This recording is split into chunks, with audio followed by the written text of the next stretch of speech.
மாற்றியமைக்கப்பட்ட ஜிஎஸ்டி எந்தெந்த பொருட்களுக்கு 0% வரி அப்படின்னு நம்ம பார்த்தோம்னா உணவு, சுகாதாரம், கல்வி, காப்பீடு, காகிதம் இது மாதிரியான துறையை தேர்ந்தெடுத்து அந்தந்த துறையில சில விஷயத்துல வந்து சில சில விஷயங்களுக்கு 0% வரி விலக்கு கொடுத்துருக்காங்க.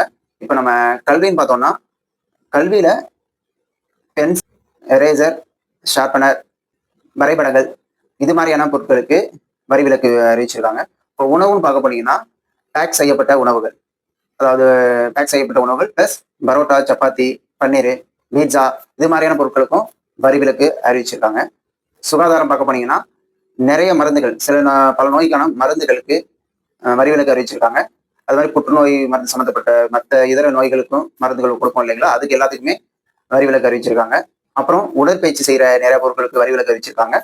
அதுக்கப்புறம் காப்பீடு அப்படி பார்க்க போனீங்கன்னா தனிநபர் காப்பீடு, ஆயுள் காப்பீடு அது எல்லாத்துக்குமே 0% கொடுத்துருக்காங்க.